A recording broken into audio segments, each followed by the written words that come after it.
live in.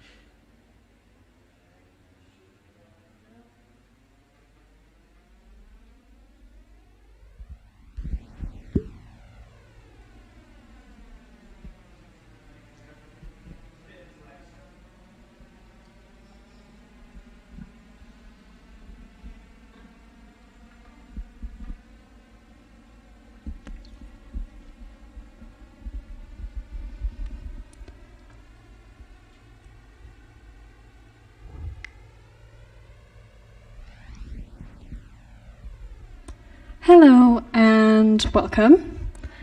Thank you for tuning in on this Tuesday evening. Today we're going to have a talk from our very own Ponderosa Strategy Director, Adam Irwin, talking through Think Your Way Out, a survival guide for brands in 2020 and beyond.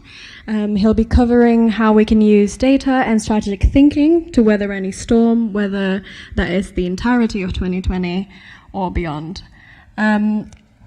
If you have any questions throughout or after the talk, please don't hesitate to ask it and type it in the live chat.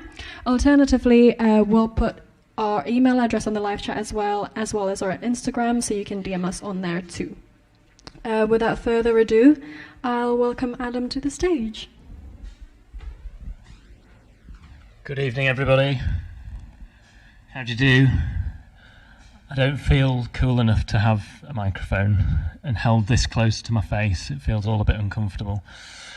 I thought, this would be a sort of sensible talk to do, given that in a few hours our Prime Minister is going to announce further measures that will certainly save some lives, but also create some economic turmoil that will cause chaos for businesses, no doubt, and it may lead to, more people losing their jobs, more businesses going bust, and at the moment we're unclear as to how long said turmoil would go on for. So 2020 has been a bit pants, hasn't it? I don't think anyone thought it would be quite this bad. I hope you didn't think this was going to be a really positive presentation. Strap yourselves in, this is going to get depressing. Right. Speaking of depressing, if you want, a depressing graph, you just have to look at the Financial Times. So, this it's pretty bleak at the moment. We've got about just over 500,000 businesses who are in what's called significant distress. They're having a bad time. I think, interestingly, though, when you think about the position that we are in as marketeers, people in charge of brands, people who run advertising, we're the ones that control whether our businesses make money. I think this is something we forget. And you have salespeople, but salespeople sell when we make it easy for them to sell. Accountants don't make money for a business unless they're getting a bit creative, and that's not usually a good thing. HR don't make money. It's on us to sort it out. So I think collectively we need to, within our businesses, remind everyone that is our role. Okay, and that's why this statement, marketing is the first to be cut, is kind of that cliche that rears its head any time there's some bad news in the Financial Times. And it's a very pervasive, despite it being a largely sort of moronic statement. It sticks around like a bad smell. It's not that I don't understand where it comes from. Okay, if you've started building a factory, it's rather difficult to make cuts at that point. You've kind of just got to crack on and finish the damn thing, okay? And cutting marketing is a lot better than cutting people, cutting jobs or cutting wages and that sort of thing. So marketing gets cut often because it's easy to get cut. You just turn off the digital media that you're doing, or you cancel the TV you had booked for 6 months' time. Okay, so that's why that happens. It's not necessarily unsensible, but it's a little bit short-sighted. Okay? So I think we need to address this. My point, or my problem, the first hurdle we have to get over in our little strategic plan in this survival guide for the next year or so and beyond, is that I think we've made that very difficult for ourselves. I think it's hard for us to justify our existence in a business.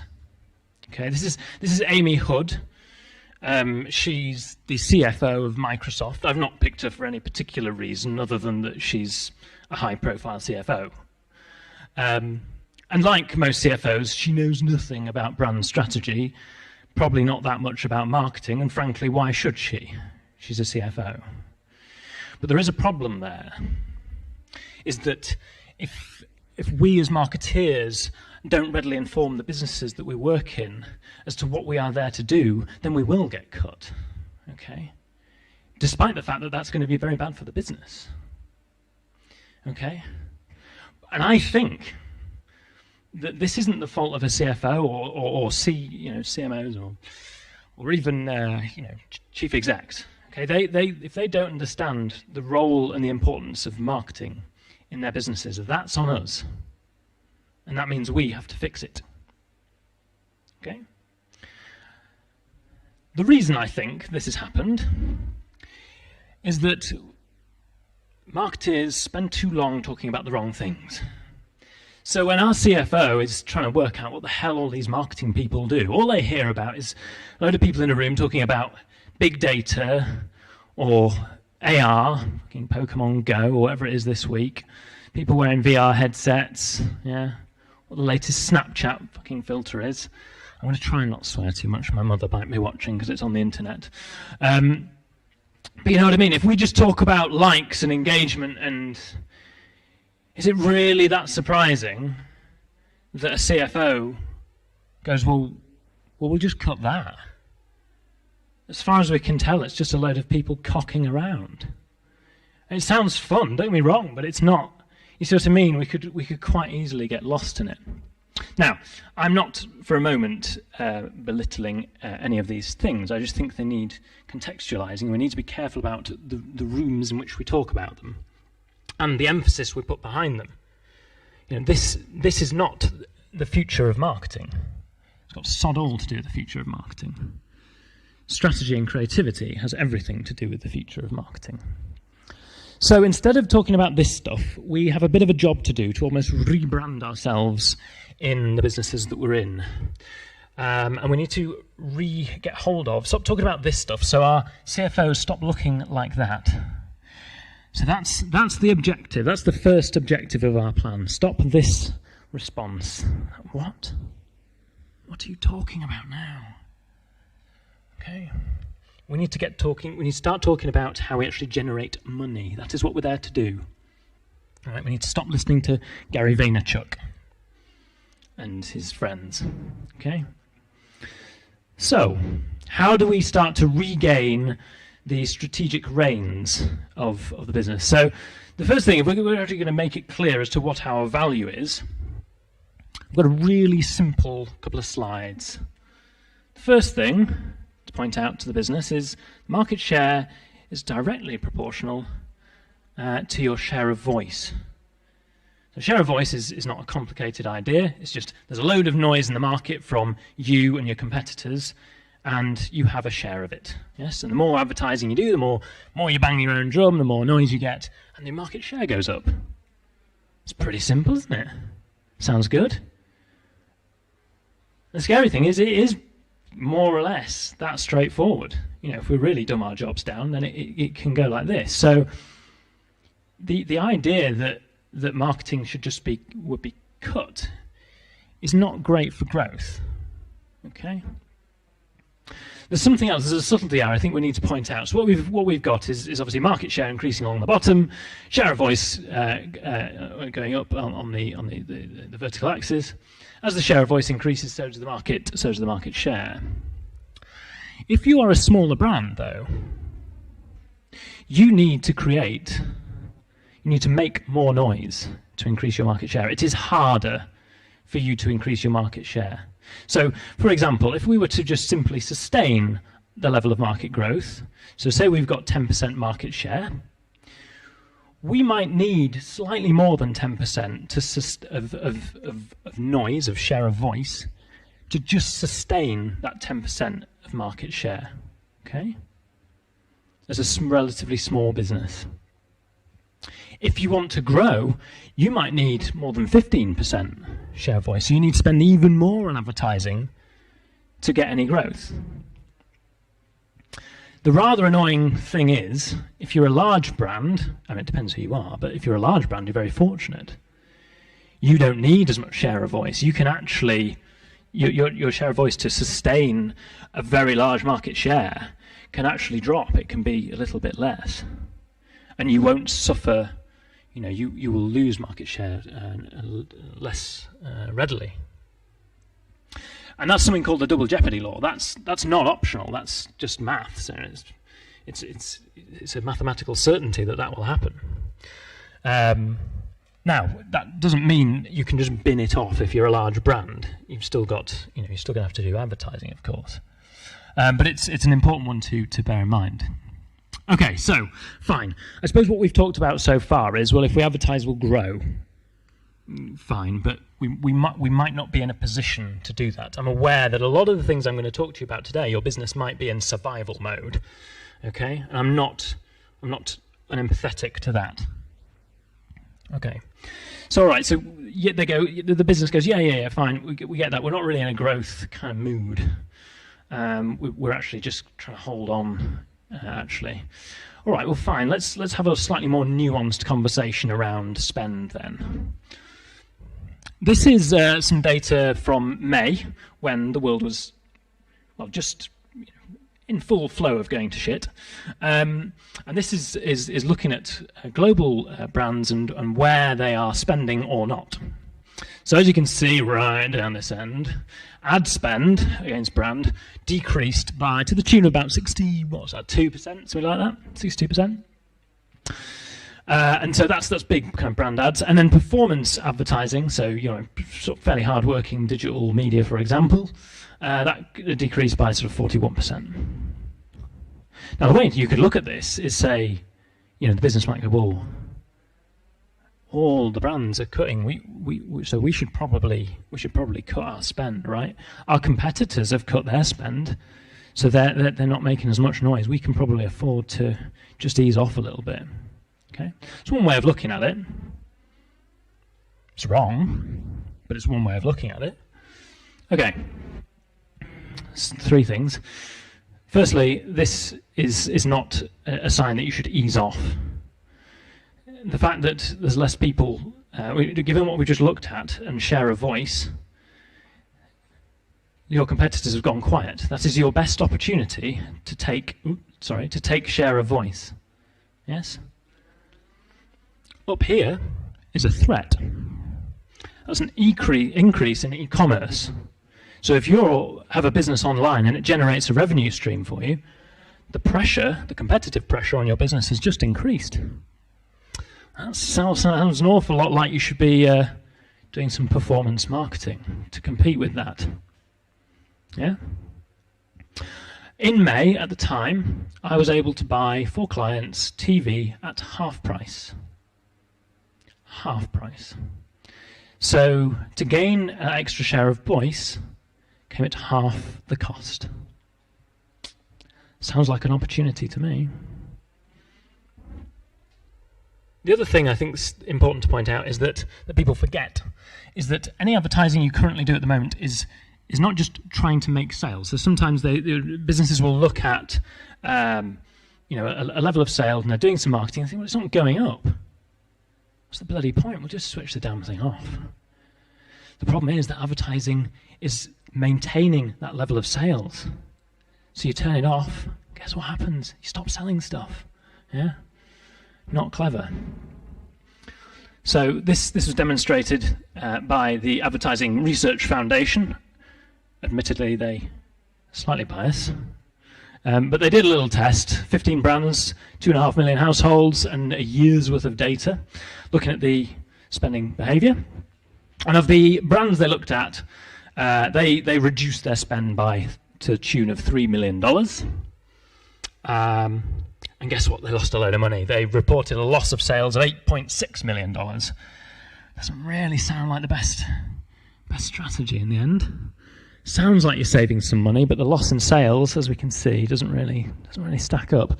So that's a sort of 1 in 3, every dollar not spent on advertising, you lost $3 in sales. That's not too bad. I've seen data that's far worse. Usually it's about 1 in 4. I've seen it as bad as 1 in 5. The other bad news is that once you lose that share, remember I told you it's harder to go back up again. So if you turn it off for a bit and you lose that share of voice, the market share goes down, which has happened here. So we've got a brand up here which is sustaining its level of spend, keeping the market share. Good times.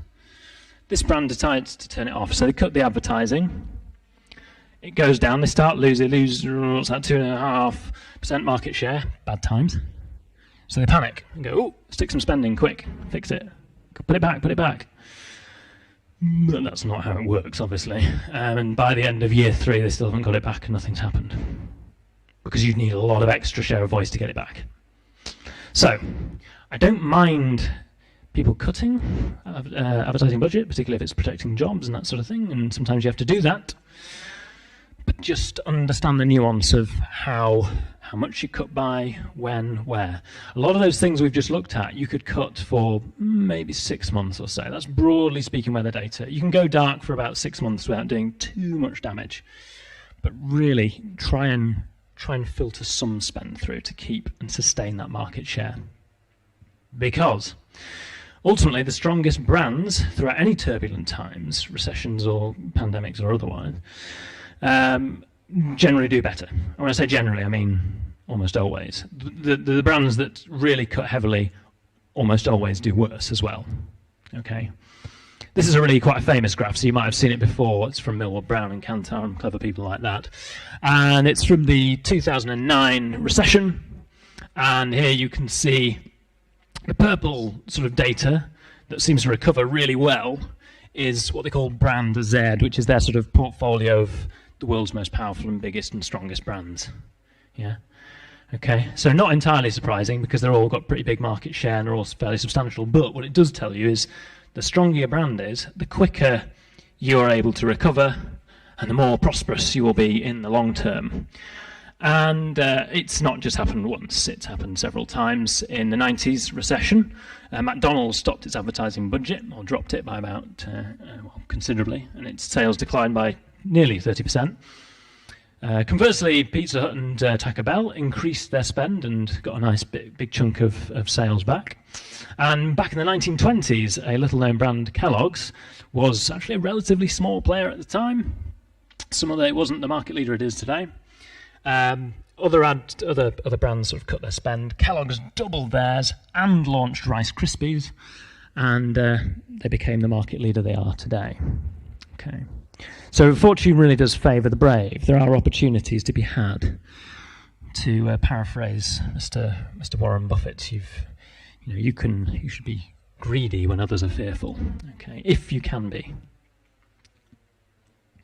Okay, so let's say the business goes, yeah, okay, fine, we hear you. All right, have some money. Go do your marketing thing. But come back with a good ROI figure, yeah. And you go, yeah, about that. Because ROI is fine, don't get me wrong, it's a good metric and you've got to keep an eye on it, but you can't obsess over it. And actually our obsession with ROI is sort of what got us into this mess in the first place. It creates very short-termist thinking. Okay, because it drives down the value of any marketing campaign you're doing, and it generally focuses you towards very tactical executions, very short-term executions. I'll show you what I mean. If we take this as a sort of holistic campaign for a well-known brand, we've got a sponsorship, just examples. We've got a sponsorship gig over here going, that tick you've seen, do you understand which brand that is? And everyone goes, yeah, we get it. Yeah. And then they go, well, we show them a cool TV ad, and they go, look, do you like what the brand stands for? Everyone goes, oh yeah, quite like, yeah. Consider it. Would you consider buying it? Yeah, all right, have some trainers. These are new. Get those. right? That's generally how a sort of campaign works. But these things are kind of expensive, right? Sponsoring NFL teams and that sort of thing, TV. So if I want to increase the ROI, I just bin those bits off, and we'll just send some digital ads out, and we'll just convert people, who are already primed to buy said trainers. And that's what we've ended up doing. Not Nike, they're probably one of the good examples, but a lot of other brands have just focused on this stuff. And what that's doing is it's acting like a sales promotion. You send this stuff out, you get a load of people buying who are primed to buy the trainers in the first place, and then nothing. A nice analogy I'd borrow from someone else in the field is that it's a bit like picking fruit off a tree. Once you've picked it all, it's run out. And you'll start running out of it. It'll become a bit thin on the ground. So just doing this is like skimming, the sort of the cream off the top. You've got to tip more people into the funnel. So again, you can do just very tactical ROI-led campaigns for about 6 months before you sort of use up all the people who are primed to buy, broadly speaking. And then we need to introduce more people into the market. So don't just focus on ROI. Another way to think about this is a case study from the IPA database. Two campaigns here, and one with a lower budget and a much higher ROI. So we think, right, case study A, that's the one we'd go for, right? 103% return on investment, that sounds great. And the other one costs more as well. So that, from an ROI perspective, looks great. The trouble is, once you factor in the cost of the campaign and you see what was made, campaign B made more profit. So actually, we're kind of shortchanging the business here to the tune of a few £100,000, which doesn't seem like the right thing to do. And that's why focusing too much on ROI rather than just how effective a campaign is, how much profit does it make, how much sales does it generate, is really quite dangerous. Yeah. So don't allow people to just charge you with looking after return on investment. It's not strategically sensible. Okay, cool. Right, so we've got so far. We've got some money, and we know how people are going to let us spend it. I need a drink.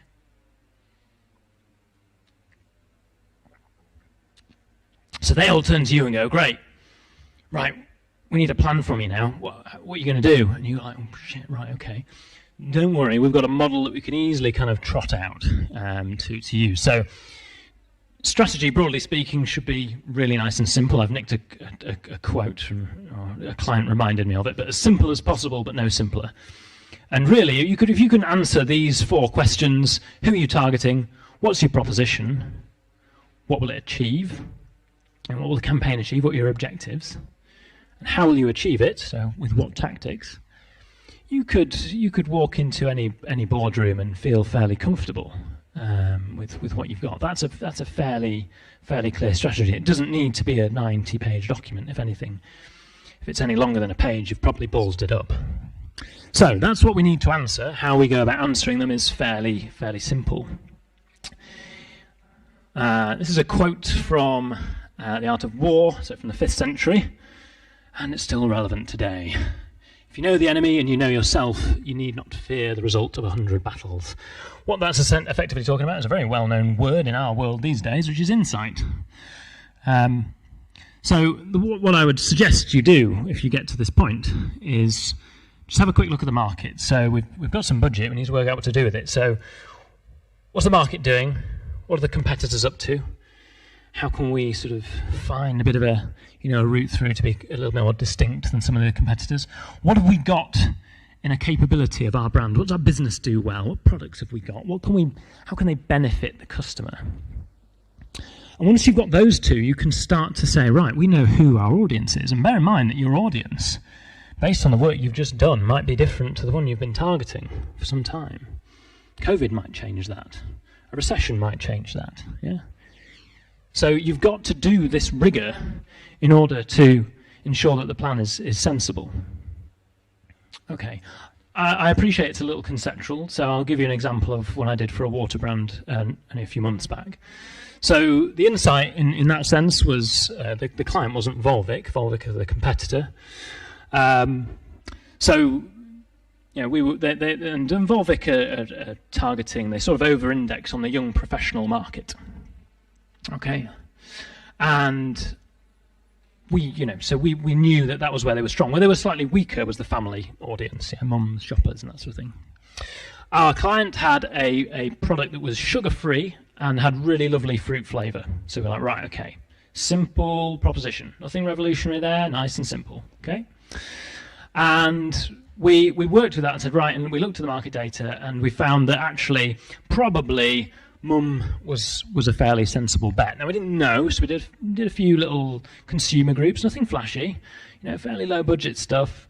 We did some focus groups to test to see if we were right, and they found the idea compelling. And what they told us in the group, and we're talking here about now some emotional leverage, which is what we'll come on to a bit later. But they told us that they basically recognised that soft drinks are largely full of sugar, water is very hydrating but very boring, and the problem they faced is actually the whole family is a lot happier when they're all hydrated. Yeah? If anyone's got kids, they know what I'm on about. If they're either thirsty, hungry, or tired, they're a bloody nightmare. Okay, so the whole family is happier when everyone's hydrated. So what you then do once you've got that top line is basically a strategy, and this is the last bit of this. Don't worry, it doesn't get any more complicated than this. Okay, this is a really important thing to do now, because you've got a strategy and these are your tactics. If you're classically trained, you might recognize these as the 4 Ps. If you've never seen them before, it doesn't matter. They're very simple. So for us, the product was the range. We had very fruity flavored water with no sugar in. Brilliant. And we had a range of those. Where did we need to sell them? The place was going to be the major malts. We were competing with Volvic, so if we're not in the major supermarkets, what are we even doing? Yeah. Price needed to come in slightly under Volvic. We were a new entrant. We needed to increase trial of the brand, so let's entice people with some price reduction. And then the promotion. Really lovely ad campaign. Went out on telly. Part of the ad went out on telly to make sure we got plenty of reach, and to give the brand, that's a very unknown brand, the platform, elevate it in the mind of the consumer. Yes. TV is good for that. I think you've got to always remind yourself that consumers, they don't know how much everything costs, but they know a TV ad costs more than a digital ad. Yeah. So if they see something on TV, it holds more intrinsic value. Okay. So there was a balance of TV and then some great hard-working stuff on social media. And we basically used that insight of, if everyone's hydrated, the family has a better time, it's more fun. So we came up with this TV ad and basically turned the bottle into a fruit flume.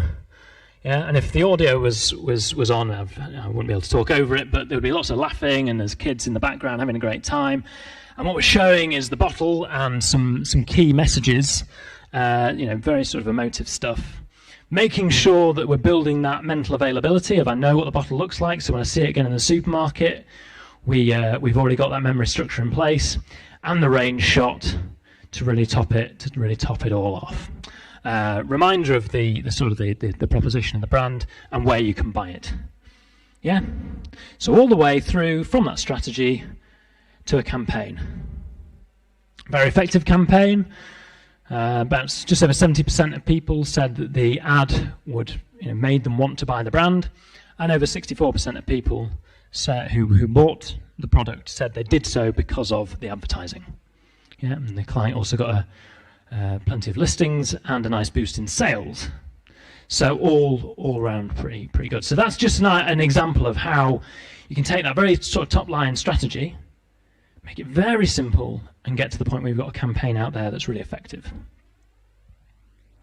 I appreciate what I've just shown you as a fairly straight-laced example, right? There's no COVID catastrophe in there. It all seemed like pretty plain sailing. Okay, I'll give you another quick example and talk you through it. So at the start of lockdown, we got a call from a bakery, little surprise.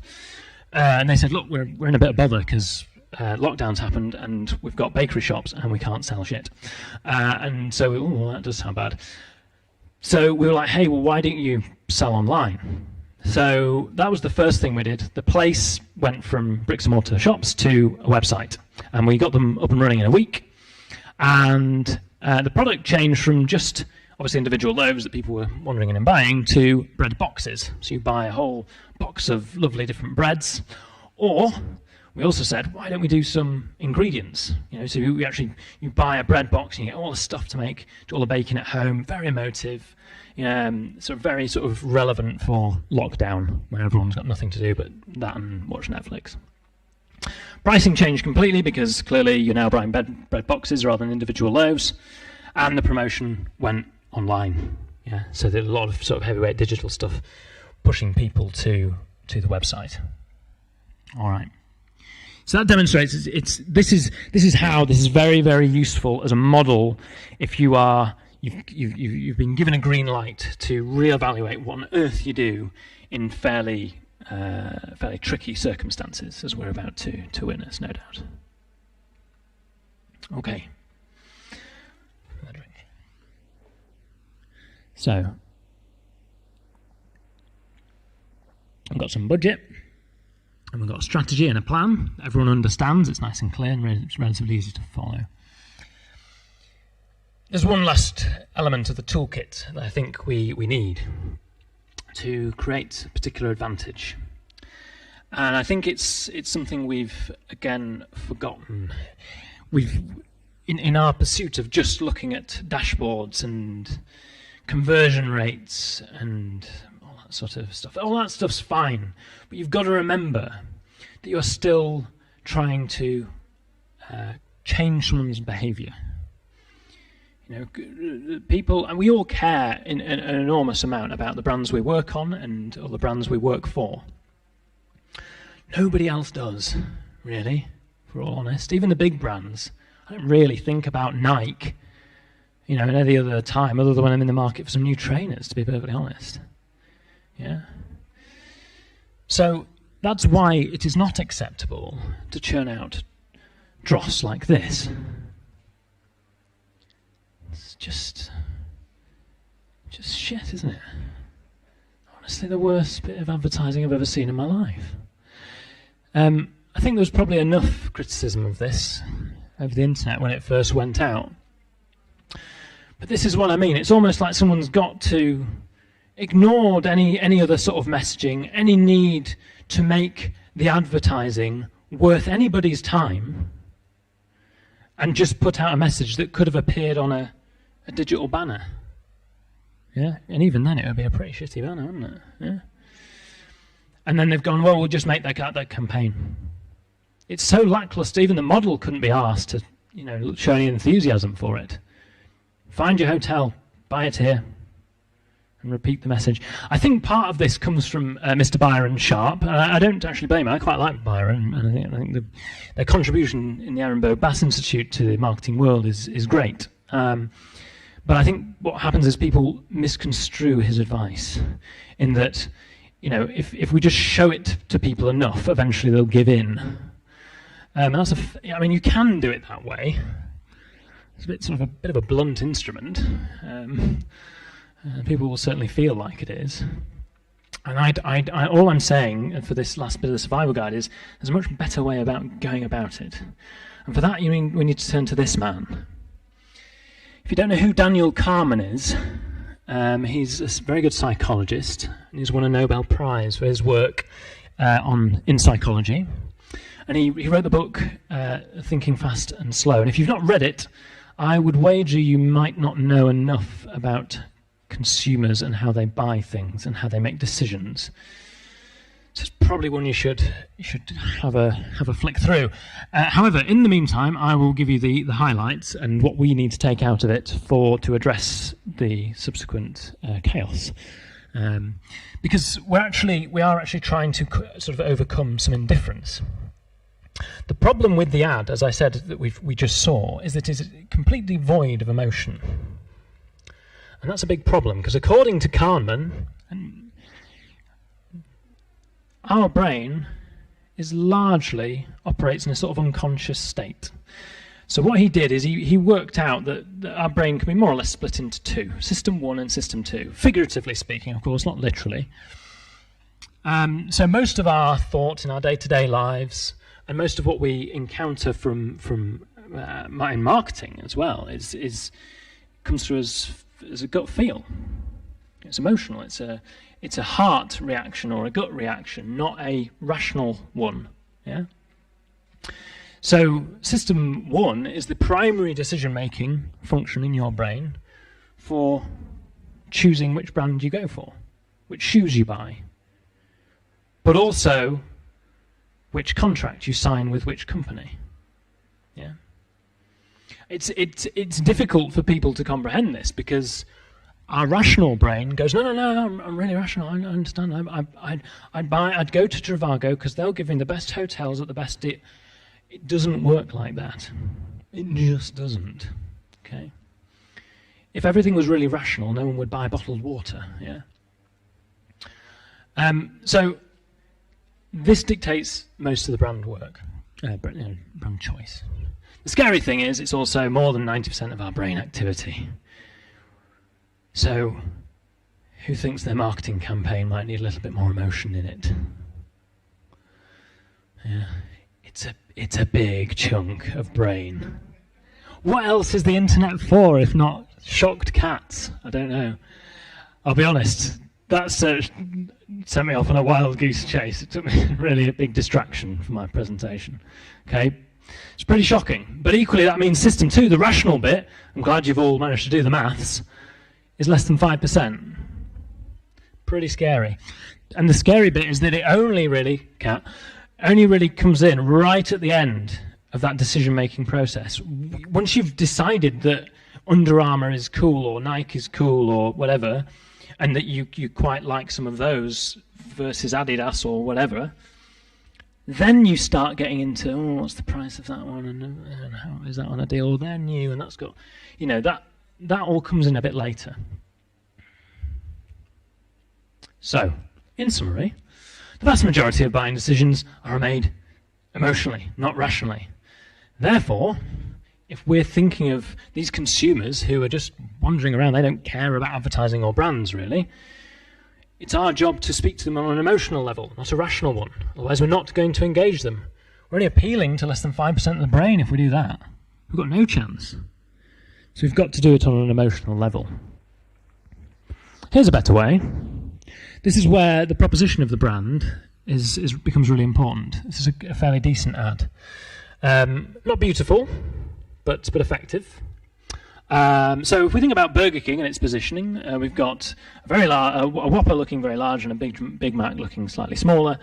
And the line is, we know, pick on someone your own size. Okay. So for something that's at the heart of Burger King and what they stand for, which is all about being satisfying, yeah, big burger, slightly masculine, God, get your teeth into that, right? That's an emotional thing. Yeah, you can't describe that. You could say, well, our burger is the diameter versus the Big Mac, which is only that would be a shit ad, wouldn't it? But so you don't dramatize it in that way. You dramatize it on an emotional level, and that's what this ad does really, really well. And then you can roll it out across all these different executions, and it crops up all over the internet and all that sort of thing. So that's a really good example. Yeah. How then does the same company churn out this dross? How does that happen? So, I'll explain. Because what's happened here is that they've done a good job, and they've done an effective campaign, and they've taken that, we're a challenger brand. We're a disruptor, yeah? Yeah, they got that with this. That's disruptive still. And it's effective. This is disruptive, but shit. That's the difference. Okay, so now we can attack this on numerous levels. Like, why would you care about artificial preservatives in fast food? Yeah, you could attack it on the basis that all the careful codification of the Burger King brand has disappeared. Yeah, it's not actually that apparent that it's from Burger King. The logo is relatively small. The colours have gone. There's not a lot there to give you a clue, whereas that's clearly Burger King. That is not. But those are actually moot points. The biggest offence here is compromising the proposition. And that is the number one golden rule. So, if you are thinking of standing out, using some disruption and to engage emotionally with your audience, be careful. Careful you don't undermine your proposition. You can be self-deprecating. The pratfall effect in behavioural economics shows you that.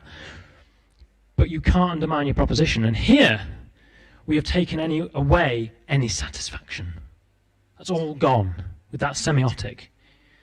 It's all been eroded away. And people go, oh yeah, but that's disruptive. It's got people to talk about it. No, it's got people in advertising to talk about it. Nobody else cares. And they've spent a lot of money making people not care. Yeah? And they go, well, what? And then the first thing is, well, what about the Cadbury's gorilla? Yeah, that was a disruptive campaign. Didn't do anything about chocolate, did it?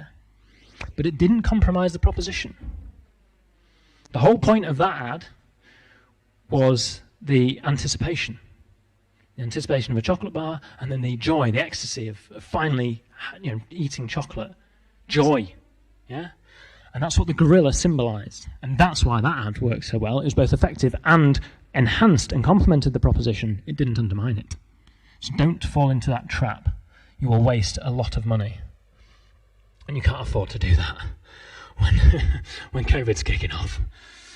So why is all this so important is probably why, what the business would say to you, because I'm conscious I'm preaching to the converted here.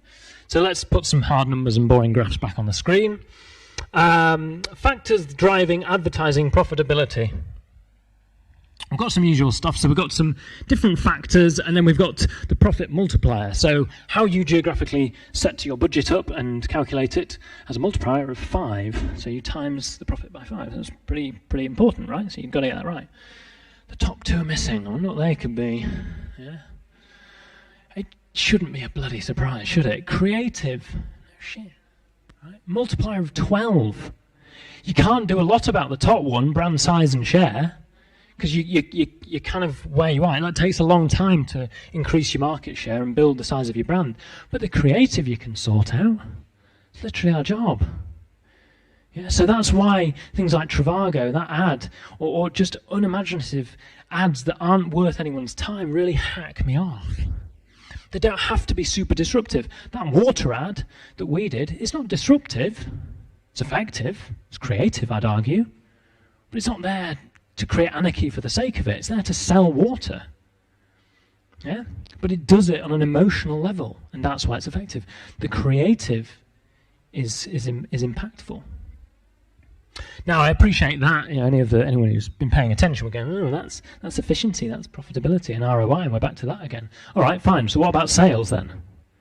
Let's see if the same holds up. This is some research done by Nielsen. They know what they're on about, okay? So, percentage sales by contribution of advertising element. So let's take the first two, the context of the ad and where it is seen in relation to the buying decision. 2%, that's fairly small, that's not too surprising. The targeting, only 9%, bit more surprising. Recency, 5%. How recently did I see it to the point where I actually buy the thing?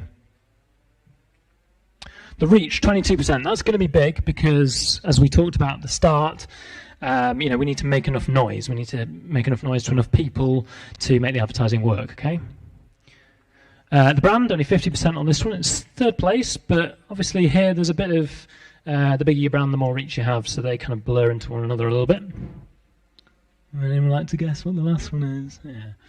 47% is the creative. If you want more sales from your advertising, it's the idea that matters, it's the execution that matters. And yet we've forgotten it. We've become so obsessed with our dashboards that show us the targeting, yeah, and how much reach we're getting. We forget the most important thing is the bloody idea. It's not fluffy. It's not fluffy brand stuff. It's not creative people doing creative stuff for a laugh. And that's what we've got to get across to the businesses we work in, but also get into our head that this stuff's really important. You've got to get it right. So we've got to have we've got to be able to command, get hold of the reins, of strategic reins in the business by giving people confidence we actually know what we're doing. We need to come up with a sensible plan using a similar model to the one I've shown you, or your preferred.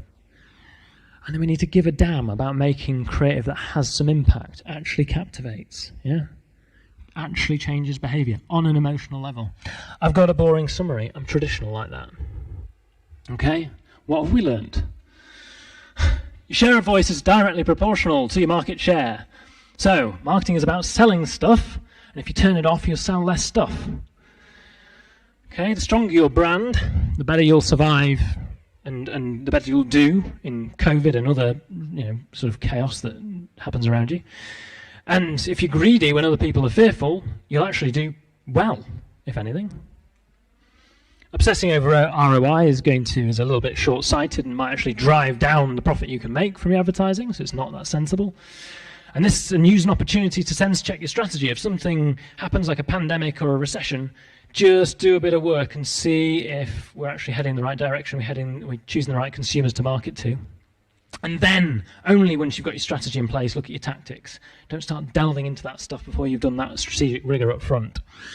People buy emotionally, not rationally. All right? So don't just count impressions, make an impression that counts. Okay? And if you forget everything else and you've zoned out because you got bored partway through, then I honestly believe, and I think Ponderosa as an agency believes, that to get through turbulent times, the solution is just as I've said, strategic rigor and creative ideas, impactful creative ideas. That combination, that marriage of those two things is what will give you an advantage on your terms. But we've got to take the reins. I hope I haven't been too lecturous and didactic. I know there's a lot of people out there that do know what they're doing, but hopefully you've found something useful in there to take away. And I also appreciate that some businesses, again, I just want to, I'm in a venue as I speak that will face very, very tough weeks and months ahead. I wish them all the best, obviously, but I know not every business will be able to adopt all of the things I've just spoken about. So I wish you all the best of luck. Thank you very much.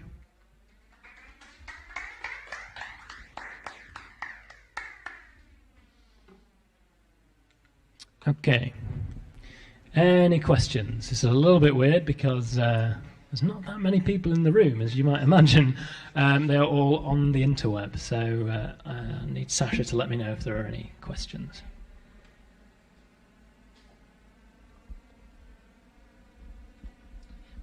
Gives me a time to get a drink.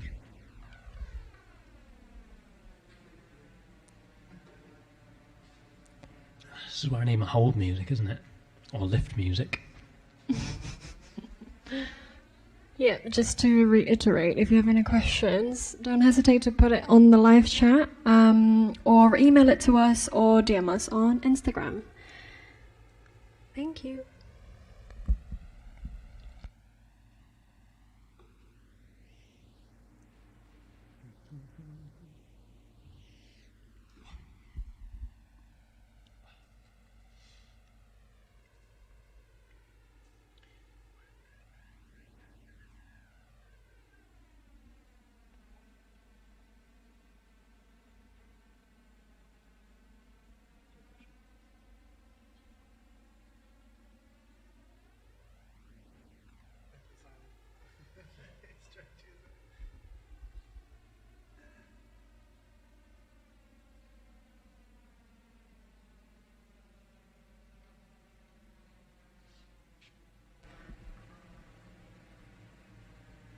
Right, so we have got first of all, we've got Chloe saying amazing talk, so thank you. And then we have a question from DTR Property Sourcing. It's what would you recommend being the main focus for a business just starting up? So that's a good one. I think one of the things, the first thing I'd go back to is that upfront rigor. One of the things I spend a lot of time doing is kind of unraveling, a bit of a sort of ball of Christmas lights that a client gives me, because they start a business and they just start and they just go and create this thing, and then they've got a business idea, so they go, I'll go off and I'll create this stuff, and then they come to me and go, right, we need to do some marketing, but they've already sort of positioned their brand in their head and they've started doing stuff and it's not really working. I honestly can't stress the importance of doing that background rigor, the market analysis, working out what your proposition is. It's not that easy, and I think the complication, if you will, or the difficulty when you're in your position is you go, well, traditionally you've always had to go, what is our USP? Yeah, so you look at the market, you know who your audience might be, and you go, yeah, how do we get them? How do we?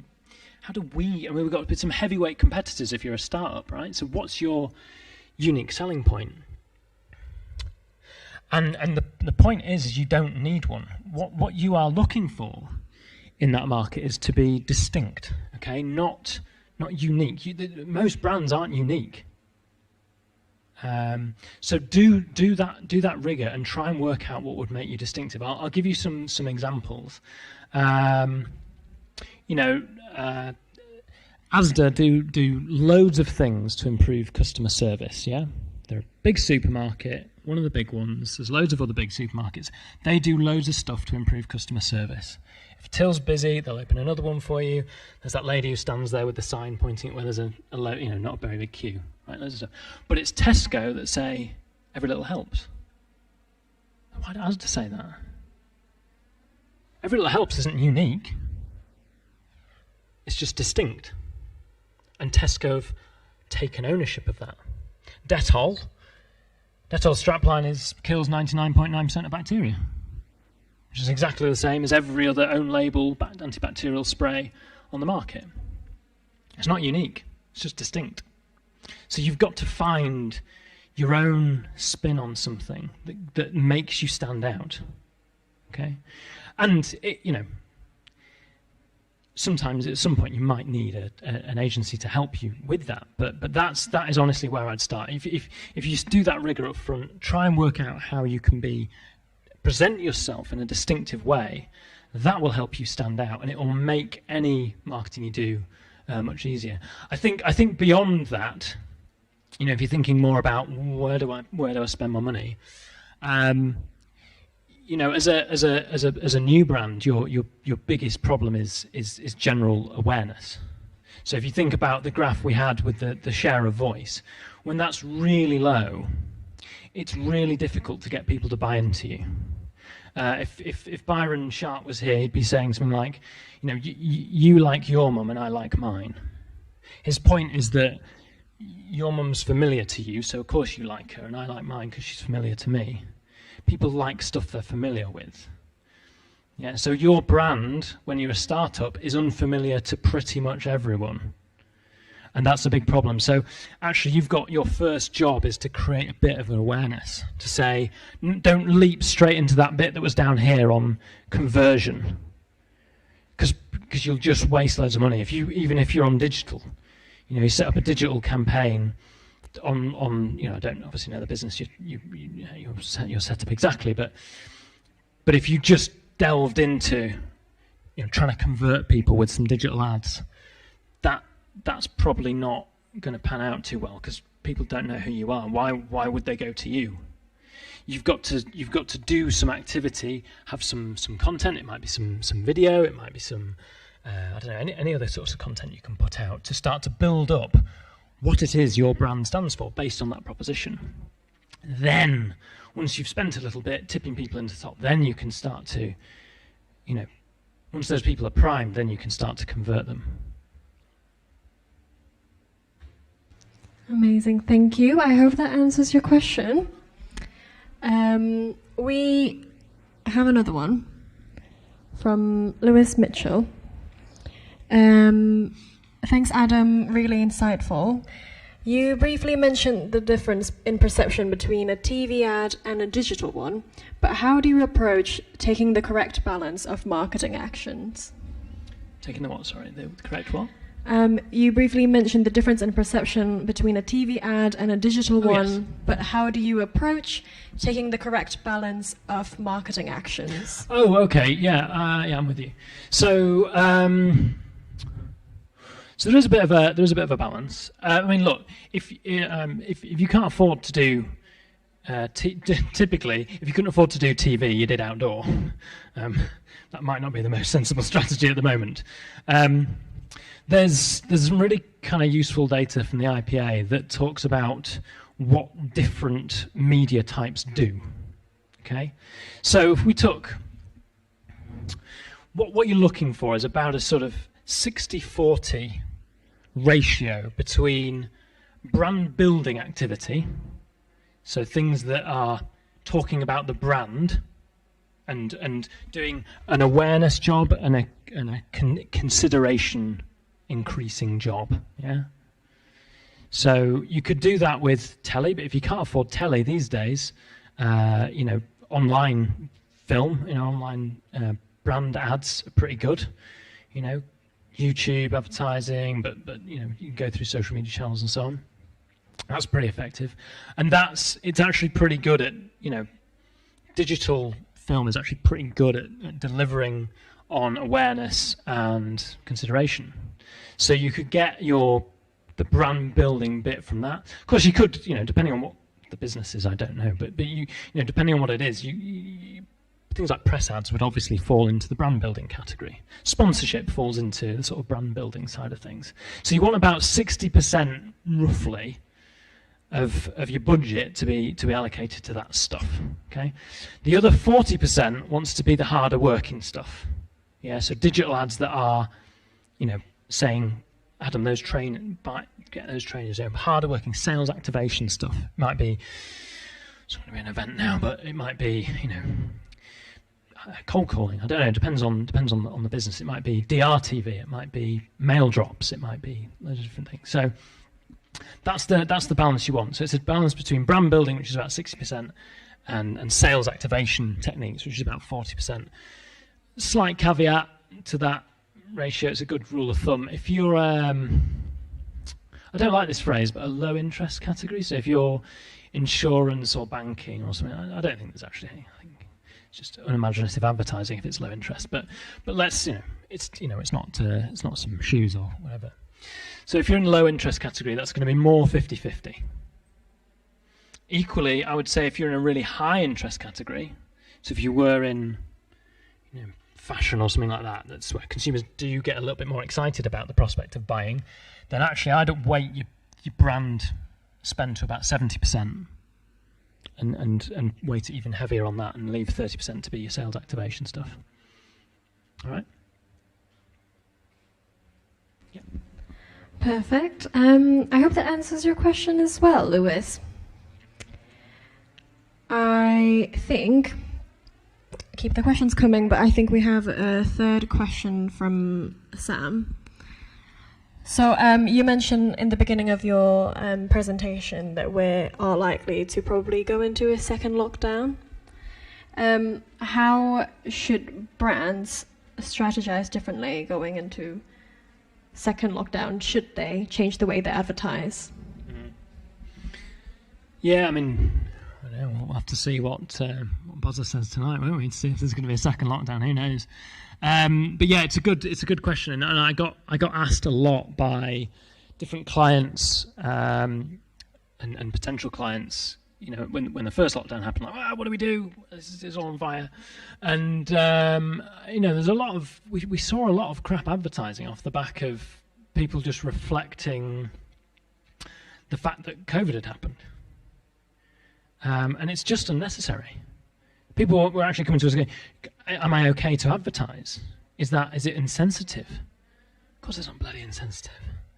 Actually, the interesting thing was that consumers actually felt like the advertising was a taste of normality that they craved. So actually showing people in advertising wearing masks and social distancing had the opposite effect. It wasn't a positive emotion. Going back to the emotional piece. I'm going to spend time with a brand. Am I going to have a positive feeling or a negative one? So if I see any adverts with Father Christmas wearing a COVID mask, a face mask, I'll be really annoyed. Don't do it. People even asked whether you could use humour and things like that. Yes. Basically, yes, you can. Kantar did a really good bit of research. You can find it on the interweb if you search for it. And they did. They tested a load of ads before COVID, before lockdown, and then they tested them after. So the same ads, they didn't change them, and the response was absolutely identical. The ads performed exactly as they did before the world went nuts. Yeah. So I was actually saying to clients, ideally use the same ad. Don't go and create a shitty COVID one. Just use the same one. The only caveat to that is unless something in the plan that we talked through radically changes. Yeah, if the target audience changes. Yeah, or if you were looking at your tactical options as we did with our client Hisense. Yeah, so what we did with them, the actual campaign, which is was nominated recently at Prolific North, is the High campaign, and it was, and all we did was tweak it. It was the same campaign, but we upweighted the big screen TVs, because that's what they were saying, because loads of people were at home watching Netflix, and we sort of, reminded people they could have a really cool telly to watch and watch all their favourite streaming services. And we marketed big fridges, because everyone was, trying to fill their fridge with, I was going to say toilet roll, but not toilet roll, fill a fridge with food, weren't they? Everyone was starting panic buying, and they wanted to get 3 months of food into a large freezer. So we promoted those and promoted panic buying. Hopefully not. So that was just in our 4 Ps. It was just the product, and which products are we gonna push.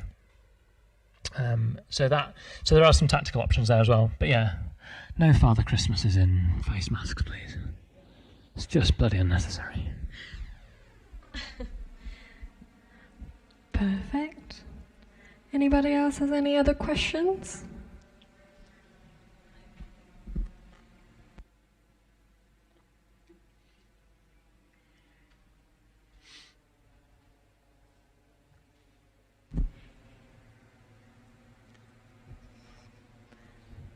I don't mind if there isn't any. It's fine. Don't look at me like I'm being offended. I've run out of Red Bull, actually, so you might not get a very good answer. No, yeah, that's completely fine. So, yes, thank you very much, Adam, for an amazing talk. I hope everyone found that very useful. To answer somebody's question earlier in this talk, yes, this will be available on our YouTube channel after the session, and we'll also follow up with an email with just a bit of a summary, just a bit of a refresher really on Adam's talk. We'll also, in the follow-up email, you will also find a general email you can contact us with, as well as Adam's email if you'd like to hear more insights from him directly. So you are welcome to get in touch with us. But one small thank you so much for tuning in on a Tuesday evening, and see you another time. Thank you. Cheers.